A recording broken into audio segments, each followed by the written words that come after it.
우리 함께 하나님의 말씀 마태복음 25장 1절과 4절에 있는 말씀을 다 같이 보도록 하겠습니다. 그때 천국은 마치 등을 들고 신랑을 맞으러 나간 10 처녀와 같다 하리니 그 중에 5은 미련하고 5은 슬기 있는 자라. 미련한 자들은 등을 가지되 기름을 가지지 아니하고 슬기 있는 자들은 그릇에 기름을 담아 등과 함께 가져갔더니. 아멘. 우리 오늘 본문 성경 말씀 속에서는 우리 두 부류의 사람이 나타나는데 미련한 5 처녀와 슬기로운 5 처녀가 기록되고 있습니다. 오늘 저는 이 고린도전서 2장과 마태복음 25장에 연결된 성령의 사람과 세상의 사람에 대한 차이가 어떻게 나는지를 함께 성경을 통해서 하나씩 살펴보도록 하겠습니다. 이 미련한 처녀와 슬기로운 5 처녀의 공통적인 목적은 천국이었습니다. 하늘 가는 백성들에게 왜 결정적으로 이 두 부류가 나눠지게 될까? 그 부분을 바로 기름과 성령이라고 표현하고 있습니다. 여기 그림을 보면서 배경 설명을 좀 잠시 드리도록 하겠습니다.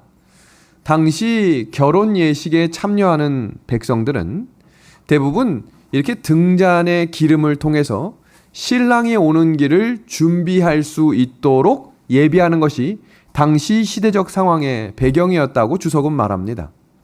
그런데 왜 본문 속에 등장하는 이 10 처녀들에게는 전혀 다른 상황이 등장했던 것일까요? 그 이유를 무엇이라고 소개하고 있냐면 신랑이 더디 왔기 때문이다 라고 이야기했습니다. 여기에 등장하고 있는 이 10명의 처녀는 5명의 처녀와 또 다른 5명의 처녀의 결정적인 차이는 준비하는 마음가짐이었습니다. 여기 등장하고 있는 미련한 처녀로 대표되고 있는 이 내용을 영감의 글은 이렇게 소개하고 있습니다. 잘 보시면 우리가 슬기로운 처녀에게만 초점을 맞춰서는 안 되고 도대체 어떤 사람들이 미련한 처녀로 대표되고 있는가를 중심으로 한번 살펴보도록 하겠습니다. 미련한 처녀로 대표된 계급은 외식하는 자들이 아니다. 그들은 진리를 존중히 여기고 진리를 옹호해 왔으며 또 진리를 믿는 사람들에게 매혹되었다. 여기 잘 보시면 하나님을 믿고 하나님의 나라를 기다리는 사람들이 미련한 처녀였다라고 이야기합니다. 그런데 이들이 결정적으로 달랐던 이유가 무엇일까? 이어지는 말씀입니다. 그러나 저희는 성령의 역사에 순종하지 않았다. 그들은 반석 되시는 예수님 위에 떨어져 저희의 옛 성질을 깨뜨리려 하지 않았다. 그들은 주저하지 아니하고 말씀을 받았으나 그 말씀의 원칙은 실천하지 않았다. 그들은 하나님을 의지할 줄도 모르고 하나님을 쳐다보고 살 줄도 모른다. 여기 미련한 처녀의 6가지 특징을 하나씩 좀 정리합니다. 첫 번째, 이 미련한 5 처녀의 결정적인 이 차이를 성령의 역사에 순종하지 않는다라고 소개하고 있습니다. 두 번째는 반석 되시는 예수님 위에 떨어져 저희의 옛 성질을 깨뜨리려 하지 않는 사람도 미련한 처녀로 소개되고 있습니다. 오늘 우리가 배우는 말씀 속에 영에 속한 백성과 육에 속한 백성들의 차이는 말씀에 순종하는 삶과 불순종하는 삶이라는 것을 기억한다면 예전의 성격을 그대로 가지고 가면서 서로를 위안하고 난 원래 그럴 수밖에 없어 라고 이야기하면 결정적인 때에 미련한 처녀가 될 수 있음을 기억해야 합니다. 그래서 전에 가지고 있었던 잘못된 습관들과 잘못된 성품들과 분을 내는 활동들은 말씀에 근거하여 끊어낼 수 있는 것이 오늘 말씀의 핵심이 되겠습니다. 세 번째입니다. 주저하지 아니하고 말씀은 받았어요. 여기서 중요한 것은 미련한 처녀도 말씀을 사랑했고 말씀을 듣고 은혜는 받았어요.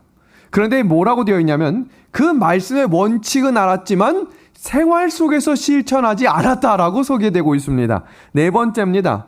단지 피상적이고 표면적인 행위에 만족하는 사람들. 5번째는 하나님의 품성을 연구하거나 하나님과 교제하지 아니하는 사람. 마지막 6번째입니다. 하나님을 의지할 줄도 모르고 하나님을 쳐다보고 살 줄도 모르는 사람이라고 표현되고 있습니다. 우리는 이 말씀을 들을 때마다 나는 슬기로운 처녀가 될 거야 라고 결심만 하는 것이 중요한 것이 아니라 미련한 처녀가 가지고 있었던 생활의 태도와 신앙의 자세를 버릴 수 있는 신앙의 결정도 필요하다는 사실입니다. 지금 이야기한 말씀을 한 문장으로 정리하면 다음과 같습니다. 성령에 대해서 성령이 음성하시는 넌 지금 화를 내면 안 된다. 지금 이 장소에 가면 안 된다. 이 말을 해서는 안 된다. 라고 하는 것을 양심적으로 흔들리지만 그 말씀을 거절하면 미련한 처녀가 될 수 있다고 소개합니다. 반면에 슬기로운 다섯 처녀에 대해서는 이렇게 말합니다. 이들도 넘어지겠다고 했어요. 완벽한 사람이 아닙니다. 그러나 매일의 삶 속의 기도와 말씀으로 균형진 삶을 살아가므로 성령의 인도를 한 걸음 한 걸음 따라가는 사람들이 등잔의 기름이 마르지 않겠다고 소개하고 있습니다. 이 말씀을 더욱 근거하며 부연 설명해주는 영감의 글을 계속 봅니다. 비유 가운데 열 처녀가 다 신랑을 맞이하기 위해 나갔다. 하나님의 나라를 예수님의 재림을 기다렸다는 이야기예요. 모두가 다 등과 기름 담을 그릇을 가지고 있었다. 처음 얼마 동안은 그들 사이에 별다른 차이를 볼 수 없었다. 이와 같이 그리스도의 재림 바로 전에 사는 교회도 그러하다. 모든 사람이 다 성경의 지식을 가지고 있고 그리스도께서 오실 때가 가까웠다는 기별을 들었으며 그분이 오실 것을 확신하며 기다리고 있었다. 그러나 비유 가운데 나타나는 일들을 오늘날에도 볼 수 있다. 기다리는 시간에 우리의 마음은 시험을 받는다. 보라, 신랑이로다 맞으러 나오라고 부르짖을 때에 준비되지 못한 사람이 많을 것이다. 그들은 등은 가졌으나 기름 그릇에 기름을 갖고 있지 않다. 이 결정적인 말씀을 다 같이 읽어보겠습니다. 시작. 그들은 성령이 결핍되어 있다. 여러분, 성령이 결핍됐다는 말은 다음과 같아요. 성령에 대하여 무관심했다는 것입니다. 이 말씀을 그대로 표현하고 있는 사도 바울이 쓴 편지가 있는데 그 편지가 로마서와 고린도전서에 똑같이 반복되고 있습니다. 만일 너희 속에 하나님의 영이 거하시면 너희가 육신에 있지 아니하고 영에 있나니 누구든지 그리스도의 영이 없으면 그리스도의 사람이 아니라 무릇 하나님의 영으로 인도함을 받는 사람은 곧 하나님의 아들이라. 방금 이 열 처녀가 두 부류로 나눠졌던 것처럼 하나님의 나라에 들어가고자 하는 모든 사람들이 결정적인 순간에 두 부류로 나눠지게 되는 결정적인 이유가 반복적으로 우리에게 소개되고 있는 것은 바로 성령입니다. 육에 속한 사람인가? 하나님의 자녀의 영에 속한 사람인가? 또 다른 말씀 고린도전서 2장 14절에서 16절입니다. 여기도 두 부류로 정확히 나눠줍니다. 육에 속한 사람은 하나님의 성령의 일들을 받지 아니하나니 이는 그것들이 그에게는 어리석게 보임이고 또 그는 그것들을 알 수도 없나니 그러한 일은 영적으로 분별되기 때문이라. 신령한 자는 모든 것을 판단하나 자기는 아무에게도 판단을 받지 아니하느니라. 누가 주의 마음을 알아 주를 가르치겠느냐? 그러나 우리가 그리스도의 마음을 가졌느니라. 아멘. 사도 바울이 쓴 편지서 중에 고린도전서는 고린도 교회에 보내는 편지였습니다. 근데 왜 고린도 교회에 열 처녀의 비유를 왜 그들에게도 이 해석하고 이야기하며 육에 속한 백성과 영에 속한 백성을 기록하고 있는 것일까요? 여기 지금 잘 보시면 육에 속한 백성과 육신에 속한 백성을 또 구분하고 있어요. 그 내용을 좀 잠깐 소개하겠습니다. 고린도전서 2장에서는 육에 속한 사람이라고 이야기합니다. 그것이 우리가 지금 본문 속에서 읽었던 육에 속한 사람을 이야기하고 있고요. 두 번째, 이 반대되는 사람으로 신령한 자라고 소개되고 있습니다. 그리고 이어지고 있는 고린도전서 3장에는 육신에 속한 자라고 말합니다. 지금 여기서 등장하고 있는 이 비유되는 사람들의 특징은 같지 않아요. 그 내용을 좀 잠깐 소개하도록 하겠습니다. 육에 속한 사람은 어떤 사람인가? 그리고 육신에 속한 사람은 어떤 차이가 있는가? 먼저 신령한 자는 어떤 사람인가 보겠습니다. 신령한 자는 사도 바울이 쓴 해석을 보면 교회에 있는 사람이면서 성령이 충만한 사람을 신령한 사람이라고 소개하고 있습니다. 그럼 육에 속한 사람은 어떤 사람인가? 하나님을 믿지 않는 사람이에요. 이 사람들을 뭐라고 부르냐면 불신자라고 이야기합니다. 그리고 고린도전서 3장에 육신에 속한 자는 교회에 있기는 있는데 그러나 성령이 없는 사람을 육신에 속한 사람이라고 이야기합니다.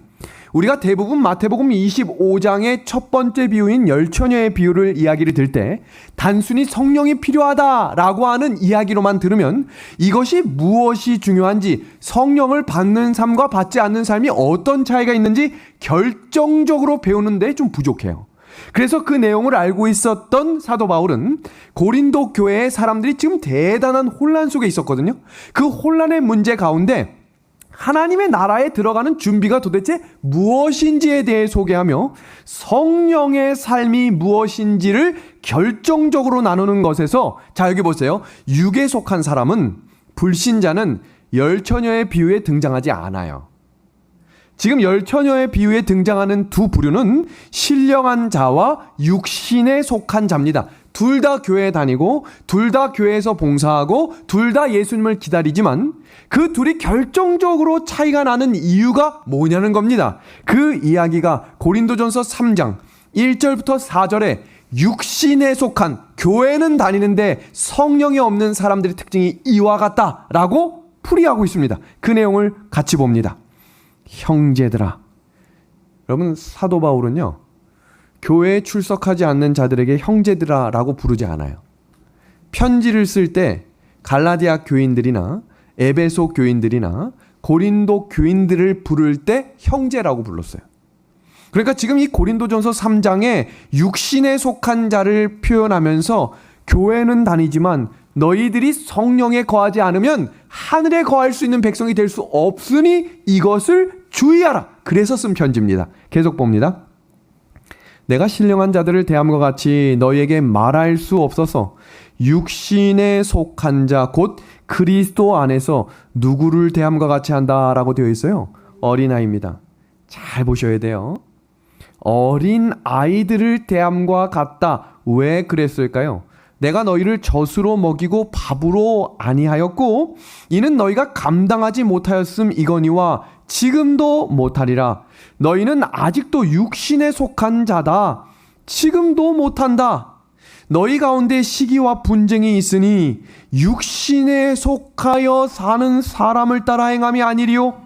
어떤 이는 말하되 나는 바울에게라 하고 다른 이는 나는 아볼로에게라 하니 너희가 육의 사람이 아니리요. 지금 육에 거한다, 육신에 거한다는 말을 무려 4번이나 걸쳐서 소개하고 있었던 이 내용을 한 문장으로 정리하는 내용이 무엇이냐면 어린 아이들을 대함과 같다라고 소개합니다. 그 의미를 지금부터 소개하겠습니다.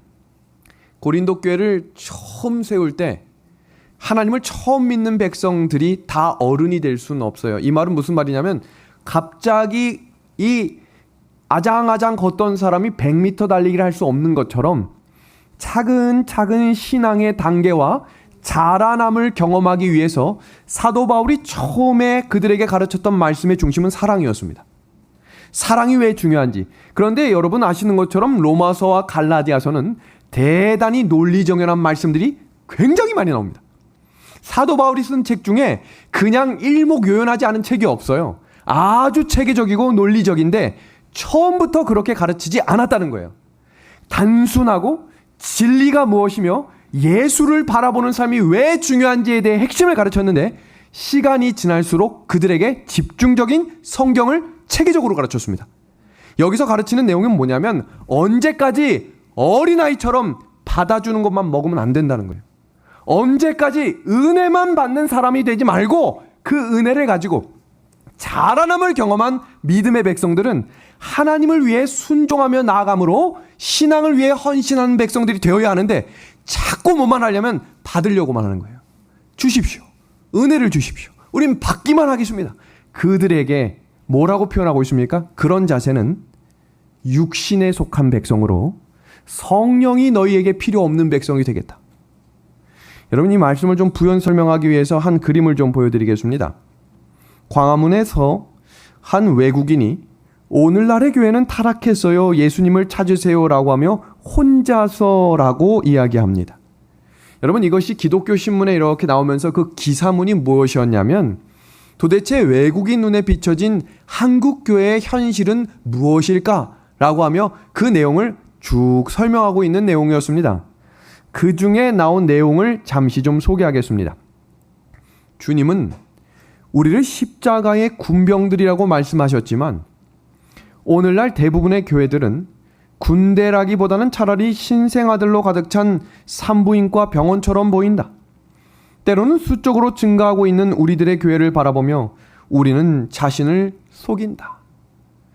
교회를 지금 뭐라고 표현하고 있냐면 어린 신생아들이 자꾸 차고 있는데 이 신생아들이 자라지는 않고 자꾸 울기만 하고 있다라고 표현합니다. 이것을 영감의 글은 뭐라고 표현하나 보겠습니다. 그리스도인임을 공언하는 다수의 사람들이 영적 난장이로 만족하고 있다. 그들은 먼저 하나님의 나라와 그분의 의를 구하는 것을 그들의 목적으로 삼으려는 뜻을 가지고 있지 않으므로 경건은 그것을 이해할 수 없다. 이어지는 말씀 다 같이 봅니다. 그들은 경험적 지식을 통하여 그리스도를 알고 있지 못하다. 자꾸 많이 들어서 알긴 아는데 삶에서 예수님이 어떻게 나를 인도하시고 성령이 나를 어떻게 붙들어 주시는지를 전혀 모르고 살아가고 있다라고 이야기합니다. 성경 고린도전서 3장 3절 다 같이 한번 읽어볼까요? 너희는 시작. 너희는 아직도 육신에 속한 자로다. 너희 가운데 시기와 분쟁이 있으니 어찌 육신에 속하여 사람을 따라 행함이 아니리요. 여러분, 지금부터 육신에 속한 사람들의 특징이 나오는데 그 특징에 내 삶 속에 어떤 것이 겹쳐지는지 또 나의 삶 속에서 무엇을 버려야 하는지를 하나씩 점검해 보십시다. 지금 우리가 한 달째 성령에 대해서 지금 공부하고 있는데 성령은 단순히 기도하면서 주십시오라고 하는 것이 아니라 준비된 그릇 속에 다른 것들을 제하여 버려야 그 그릇에 준비된 성령이 오시겠다라고 가르쳐 주셨기 때문에 그 잘못된 것들을 버리는 일들이 필요합니다. 그것이 미련한 처녀들이 하지 않았던 일이었기 때문입니다. 자, 보겠습니다. 영감의 글입니다. 지금 여기에 보시면 육신에 속한 사람들, 교회에는 참여하고 말씀은 듣고 감동은 받지만 마지막 때에 등잔에 기름이 없는 사람들은 어떤 사람들인지를 소개합니다. 하나씩 봅니다. 그리스도의 정신에 배치되는 정신은 그 공언하는 바가 어떠하든지 예수를 부인하는 것이 될 것이다. 사람들을 헌담하거나 어리석은 이야기를 함으로 진실되지 못하고 불친절한 말로 그리스도를 부인할 수 있다. 대단한 영감이죠? 이 말씀들을 잘 보시면 남을 헌담하는 것은 예수님을 부인하는 일이 되겠다고 이야기하고 있고요. 그리고 불친절한 말도, 그러니까 갑자기 화가 나거나 누군가한테 그냥 있는 그대로 한번 쓴소리 해볼까 하는 것도 예수님을 부인하는 것이 될 수 있다고 이야기합니다. 이어지는 말 볼까요? 생애의 부담을 회피하고 헛된 향락을 추구함으로 예수를 부인할 수 있다. 세상을 본받음으로 무례한 행동으로 자신의 의견을 사랑함으로 자아를 정당화시킴으로 의심을 품고 부질없이 걱정하고 흑암 중에 거함으로 예수를 부인할 수 있다. 이런 모든 방식으로 그들은 그리스도께서 그들 안에 계시지 않다고 선언한다. 이어지는 이 영감의 글이 좀 긴데요. 그 이어지는 내용들을 제가 좀 일목요연하게 좀 정리해 보겠습니다. 육신에 속한 사람, 다시 정리합니다. 세상에 속한 불신자가 아니라 교회에는 있고 성령을 구하고 싶고 하늘에 거하고 싶은 백성인데 그렇지 못한 백성들의 특징입니다. 첫 번째, 신앙의 연수가 길어도 육신에 속한 사람일 수 있다고 이야기합니다. 성경의 지식이 많아도 육신에 속한 사람이 될 수 있다고 말합니다. 성령과는 무관하게 자신의 힘으로, 여러분 아침부터 저녁까지 기도 한 번도 안 해도 살 수 있죠? 성경책 일주일 내내 안 펴도 살아가는데 무방합니다. 그런데 문제는 육신에 속한 사람이 된다는 거예요. 다음 네 번째입니다. 죄를 반복적으로 짓지만 해결을 할 마음이 없는 사람. 이 사람은 기름이 사라지겠다고 했습니다. 다섯 번째입니다. 세상에서 활동하는 게 너무 즐거우면 안 돼요. 그렇다고 막 슬프고 낙담하고 이렇게 살라는 건 아니지만 했던 것에 쾌락을 느끼고 그것에 계속 취하고 그것이 전부인 것처럼 살아가는 사람도 성령의 필요를 느끼지 않겠다고 했습니다. 제가 한 가지 예를 들면 저하고 성경을 공부하고 이 신앙을 받아들인 분 중에 제가 그분들의 특징을 보면 신앙이 자라나는 분들은 예배 시간과 안식일을 기준으로 스케줄을 다시 다 조절합니다. 많은 분들이 골프 치거나 이 세상에서 이 약속 잡는 시간에 가장 중요한 시간 중에 하나가 금요일 저녁이에요. 왜냐하면 다음 날이 쉬기 때문에 저녁에 좀 무리를 해도 된다고 생각해서 많은 직장이나 회사를 운영하시는 분들이 그때 근데 이분도 CEO이셨어요. 근데 이분이 그 공동체와 그 모임 속에서 나는 앞으로 이 시간에 모이면 골프 안 친다. 근데 이분이 아주 중요한 역할을 하셨나 봐요. 스케줄을 완전히 바꾼 거예요. 이 한 사람 때문에. 이분이 이런 신앙의 기준을 가지고 계속해서 전진해 나가니 주변 사람들이 도대체 네가 다니는 교회는 어떤 교회길래 이렇게 삶의 중심이 교회 중심으로 바뀔 수 있느냐? 여러분, 그분이 얼마나 신실히 말씀을 사모하고 기도의 자리를 빠지지 않는지 모릅니다. 여러분, 우리의 삶 속에 세상이 즐거운 일들을 쫓아다니는 삶이 되지 않기를 간절히 소망합니다. 다음입니다. 그리스도와의 관계가 형식적이게 됩니다. 교회 오는데 기대감이 없거나 감동을 받은 적이 너무 오래된 경우에는 왜 내가 하나님과의 이런 생명적인 관계가 사라지고 있는지를 점검해 보셔야겠죠. 일곱 번째입니다. 제가 이 영감의 글을 보면서 아주 충격을 받은 내용이 있는데 거기 어떤 내용이 있냐면 성령이 없어도 기도 잘할 수 있대요. 더 충격적인 거 얘기할까요? 성령이 없어도 교과나 말씀을 잘 가르칠 수 있대요. 그러니까 세상에서 잘 살고 일주일에 한 번 가면을 쓰고 와서 자기가 갖고 있는 지식을 총방출해 나가면서 이렇게 말씀을 이렇게 성경을 잘 가르칠 수 있는가 칭찬을 받는 사람이 있겠다고 했어요. 더 충격이 뭔지 아세요? 성령이 없이도 설교를 잘할 수 있대요. 제가 아주 가슴이 철컹했습니다. 아주 위험한 말이죠. 성령이 있는 것은 너무너무 중요합니다. 다음입니다. 성경 진리에 대해 알고 있는 것을 만족함으로 이 정도면 됐다 생각한답니다. 마지막입니다. 마음이 공허하고 불만이 가득하며 왜 이렇게 염려가 많은지. 여러분 혹시 이 1번부터 9까지 물론 더 많이 있지만 그것을 좀 일목요연하게 정리한 내용들입니다. 여기 혹시 내가 소속되어 있다면 개인적으로 한번 체크해 보는 거예요. 요런 부분들을 버릴 수 있도록, 그리고 이런 것들이 변경되고 하나님의 편에 더 가까워지는 믿음이 될 수 있도록 오늘 믿음의 성령이 역사하시기를 함께 기도하기를 주님의 이름으로 소망합니다. 이 육신에 속한 사람에 대해서 사도 바울이 얼마나 강조하고 있는지 몰라요. 그런데 이 강조 외에 이번에는 신령한 자, 성령에 속한 사람에 대해서도 굉장히 자세히 소개하고 있습니다. 그 내용이 갈라디아서 6장 1절부터 4절에 있는데요. 이 말씀 또한 우리의 삶에 거할 수 있도록 점검해 보셔야겠죠. 한번 봅니다. 형제들아, 사람이 만일 무슨 범죄한 일이 드러나거든 신령한 너희는 온유한 심령으로 그러한 자를 바로잡고 너 자신을 살펴보아 너도 시험을 받을까 두려워하라. 너희가 짐을 서로 지라. 그리하여 그리스도의 법을 성취하라. 만일 누가 아무것도 되지 못하고 된 줄로 생각하면 스스로 속임이라. 각각 자기의 일을 살피라. 그리하면 자랑할 것이 자기에게 있어도 남에게는 있지 아니하리니.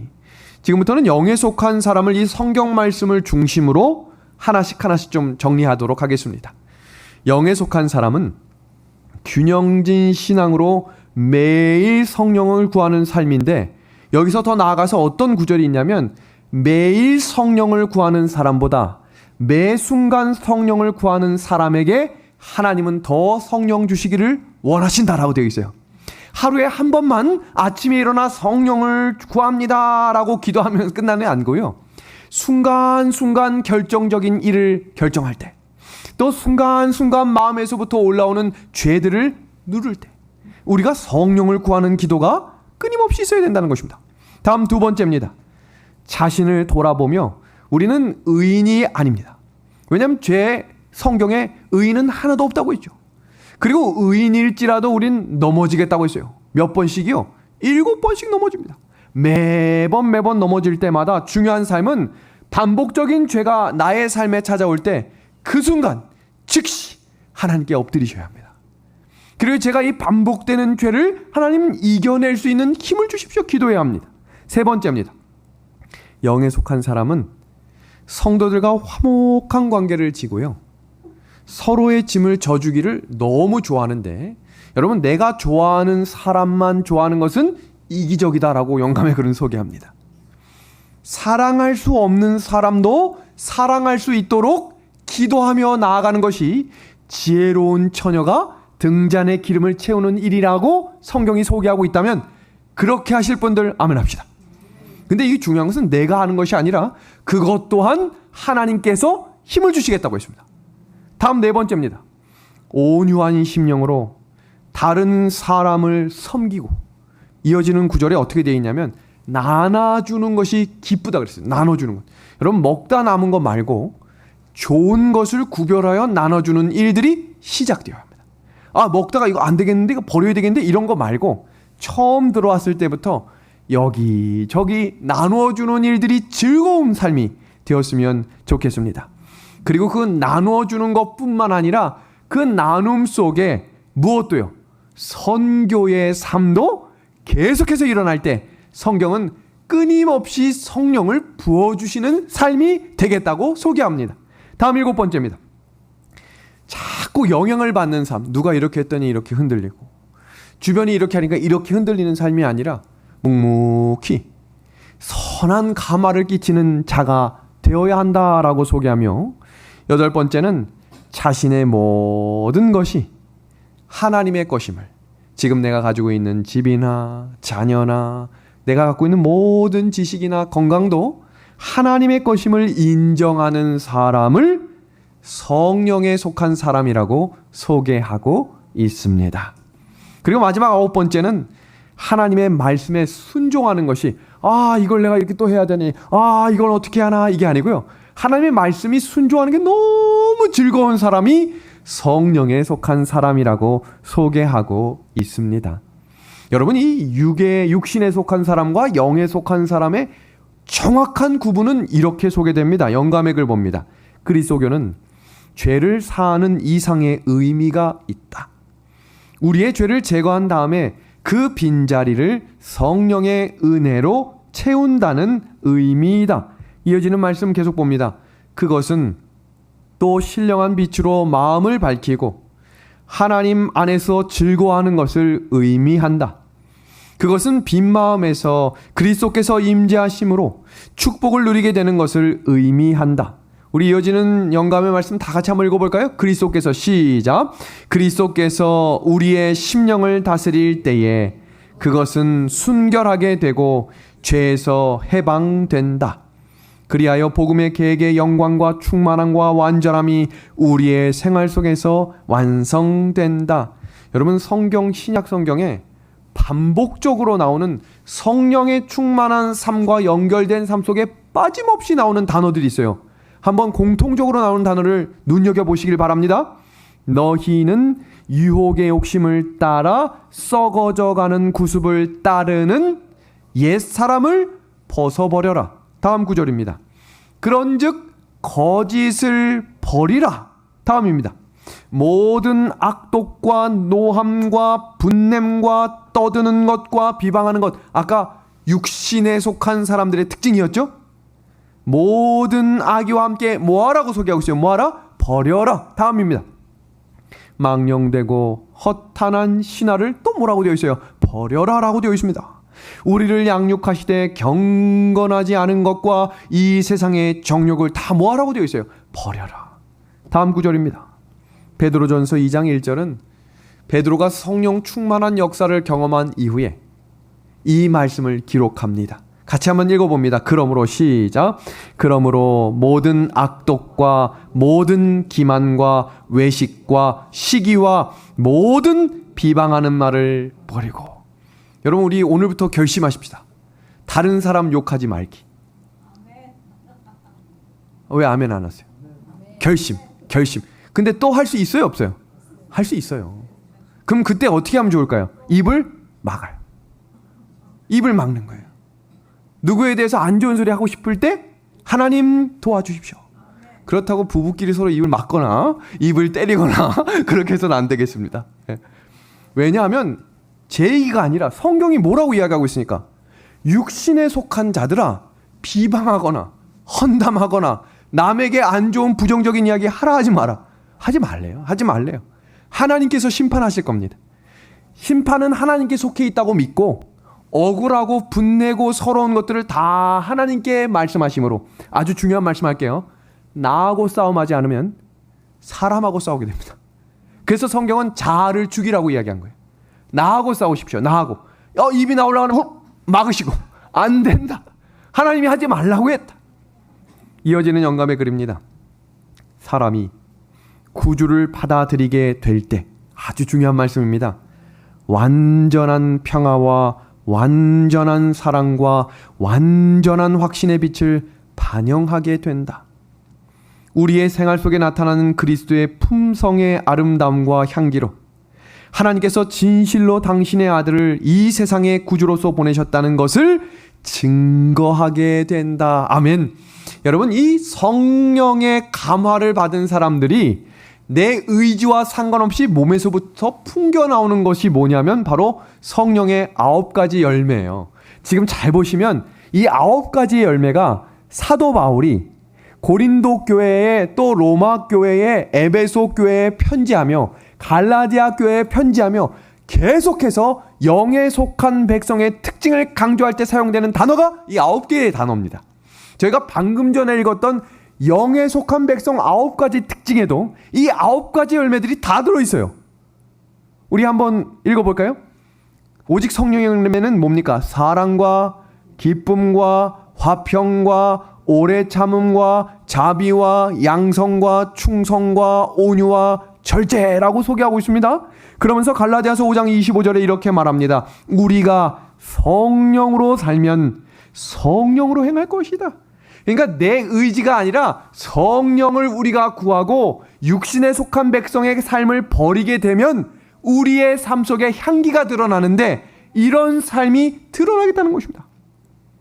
그래서 갈라디아서 이 구절 전 구절에는요, 또 한 번 이 대비되고 있는 육신에 속한 자들의 삶을 이렇게 이야기합니다. 다시 봅니다. 제가 왜 같은 이야기를 반복하냐면, 사실 신약 성경의 총 맥락 중에 가장 핵심적인 맥락은 두 부류로 나눠지겠다는 거예요. 그래서 마태복음 25장에 예수님께서 예수님 재림 직전에 나타나는 두 가지 분류가 나눠지고 있는 패턴을 보시면, 열처녀의 비유 나눠지죠? 그 다음 달란트의 비유 나눠지죠? 그 다음 양과 염소의 비유 나눠지죠? 그 결정적인 계기가 뭐냐면 다 성령이에요. 그러니까 우리가 육신에 속한 자에서 벗어남으로 영에 속한 백성으로 살기로 결심하고, 그 결심을 하나님께 맡길 때 우리의 삶에 이 열매들이 맺혀지겠다는 것입니다. 여러분, 아주 개신교회에서 영감적으로 하나님의 말씀을 전파했던 A.W. 토조라고 하는 목사님이 계신데, 이런 글이 있어요. 하나님께서 오늘날 우리의 교회로부터 성령을 거두어 가신다 해도 95%의 교회 활동은 그대로 지속될 것이다. 교인들은 아무 변동도 느끼지 못할 것이다. 그러나 하나님께서 초대교회로부터 성령을 거두어 가셨다면 95%의 교회 활동은 즉시 중단되었을 것이고, 교인들은 이 변동을 바로 알아차렸을 것이다. 이 말의 의미가 뭐겠습니까? 분명하죠? 어떤 내용이에요? 초대교회는 성령을 따라 움직이는 사람들이 교회 사역을 했는데, 오늘날에는 성령이 없이도, 우리가 아까 육에 속한 백성들도, 육신에 속한 백성들도 성령 없이도 기도 잘할 수 있고, 성령 없이도 성경 잘 가르칠 수 있고, 설교까지 잘할 수 있다고 했는데, 95%면 지금 이 교회 안에 몇 %만 하나님의 성령을 따라가고 있다는 거예요. 5%입니다. 그래서 제가 이 말씀이 혹시 이 사람 개인적인 이야기인가 했더니 아니에요. 영감의 글을 찾아보니까 아주 중요한 말씀이 우리에게 소개됩니다. 봅니다.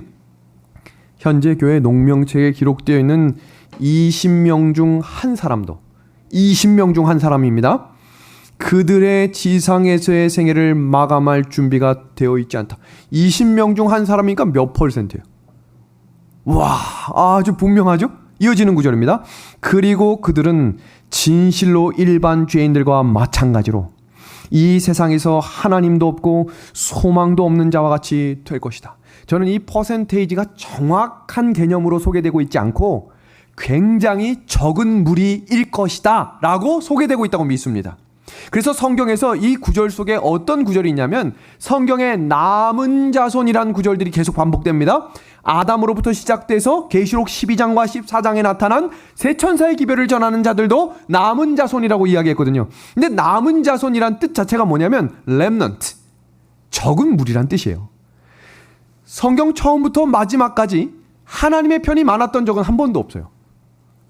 뭐 2대1이든지 결국에 계속 사그라들고 불꽃이 꺼질 것 같아요. 근데 중요한 사실은 꺼지지 않아요. 꺼지지 않아요.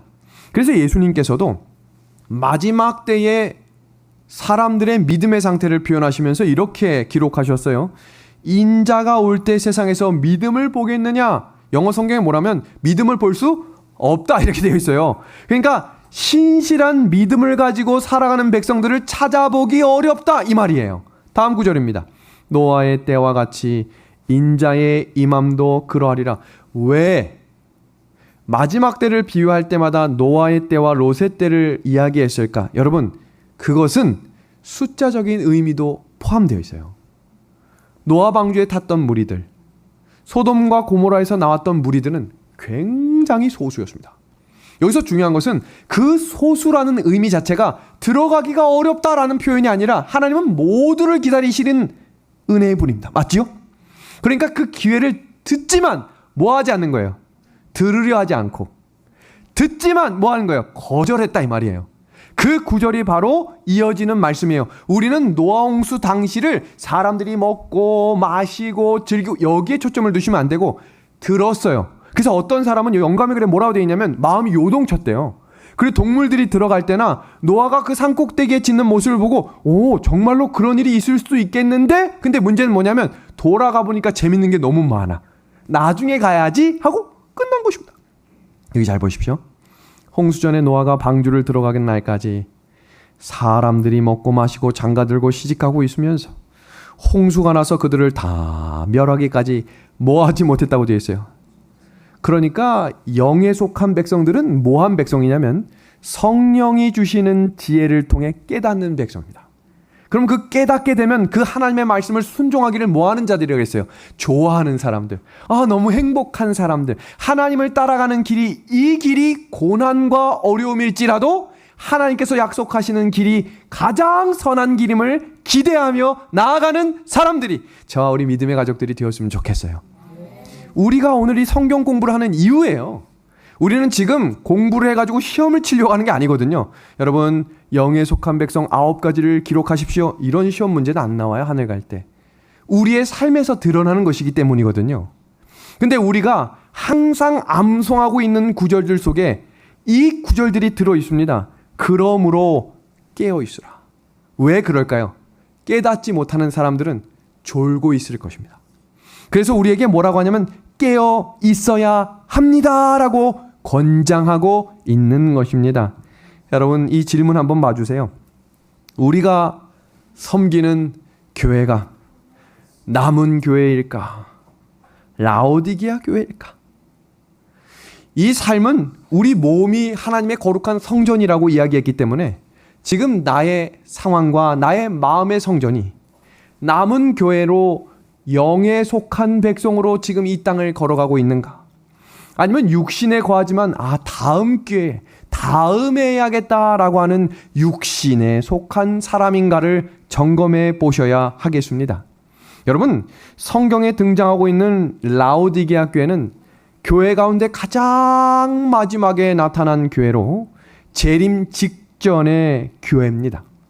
근데 이 재림 직전의 교회가 우리에게 주시는 굉장히 중요한 메시지가 있어요. 그 굉장히 중요한 메시지의 한 챕터를 살피며 오늘 성경 공부를 정리해 보도록 하겠습니다. 자, 봅니다.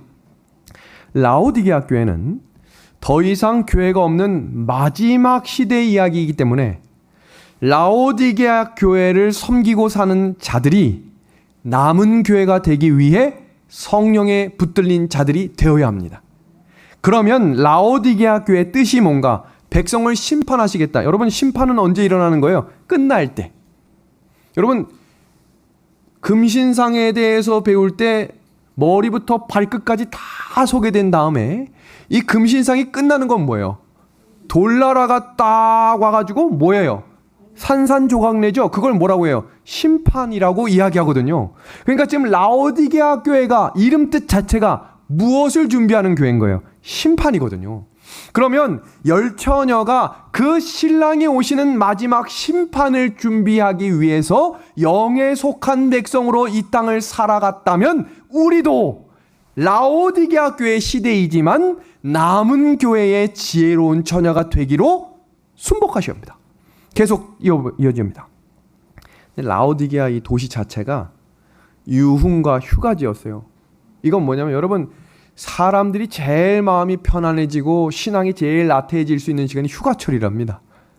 특히 휴가철 중에 해외로 나가면 아무도 나를 잘 모르니까 여유가 생기고, 또 휴가철 가면 일단 사람이 마음이 여유로우니까 뭐 일반적인 걸 먹어요? 더 맛있는 걸 먹어요. 더 맛있는 걸 먹고 싶어요. 왜요? 뭔가 보상을 받고 싶은 거거든요. 근데 이 라오디게아 지역 자체가 휴가지였기 때문에 사람들 자체가 넉넉하고 여유로워요. 근데 문제가 뭔가 세속화가 된 거예요. 그러니까 교회 자체가 뭐냐면 세속화된 교회. 그래서 7교회 중에 칭찬이 없는 특별한 교회가 어떤 교회냐면 라오디게아 교회예요. 칭찬이 없어요. 다음입니다. 라오디게아 같은 시대는 모든 것이 풍부했지만 믿음이 식어져 갔습니다. 믿음이 식어져 갔어요. 그리고 당시 그 라오디게아 교회에 의과대학이 있었는데 명약으로 아주 유명했는데 그 두 가지가 뭐냐면 안약과 귀에 바르는 명약이었답니다. 그러면 이 라오디게아 교회에 드디어 예수님께서 등장하셔서 그 라오디게아 교회를 살아가고 있는 백성들에게 3가지 명령을 허락하십니다. 그럼 그 예수님의 등장 배경까지만 오늘 공부하려고 하는데요. 등장하시는 예수님이 자신을 소개하시면서 라오디게아 교회에 등장하고 있는 내가 누구다라고 소개하고 있냐면 창조의 근본이신 이라고 소개되고 있습니다. 이건 대단히 중요한 메시지가 있는 거예요. 지금 각각 교회마다 예수님이 어떤 때는 촛대 중간에 등장하시고 여러 상황 속에 등장하시는데 라오디게아 교회에 등장하는 예수님은 창조의 근본이신 이로 소개되고 있습니다. 왜 그럴까요? 마지막 때의 예수님의 창조가 완전히 흔들릴 걸 아셨기 때문입니다. 더 나아가서 우리가 주목할 사실은 중세기 종교 암흑 시대에도 창조의 질서는 흔들리지 않았어요. 그러나 마지막 교회에 들어오며 창조가 무시될 뿐만 아니라 하나님이 조롱받고 놀림거리가 되며 말세가 시작되면서 무신론자들이 급격하게 높아지기 시작했습니다.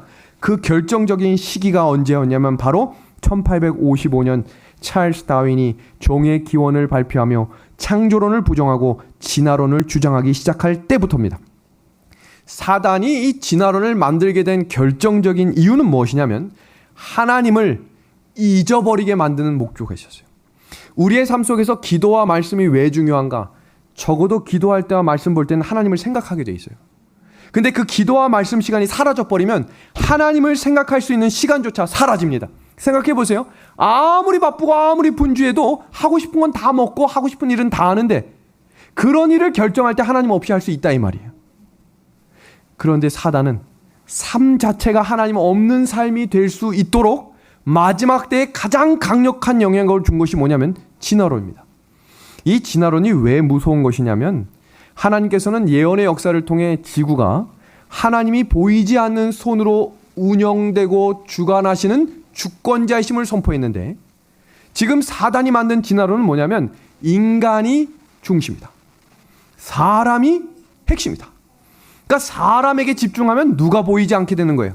하나님을 없이 여기게 되는 거예요.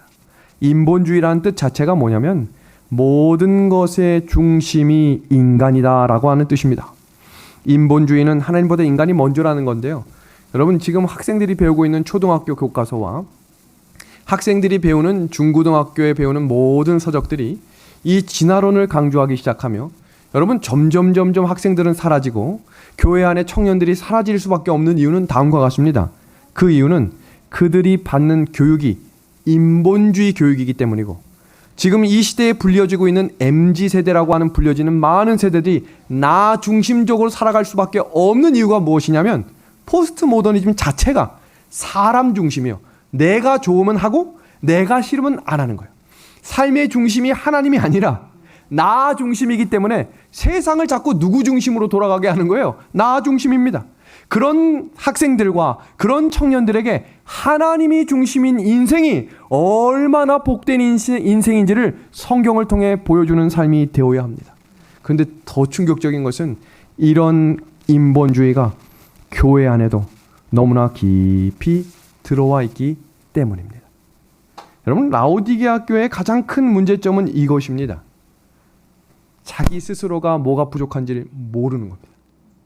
모르는 겁니다. 부족한 것이 없대요. 지금 여기 잘 보세요. 가난하고 눈이 멀고 벌거벗었는데 나는 지금 풍요롭고 괜찮다, 문제없다라고 말합니다. 그런 시대를 향해 예수님께서 곤고하고 가련한 백성들아라고 이야기하며 긍휼한 마음을 통해 세 가지를 사라고 이야기하십니다.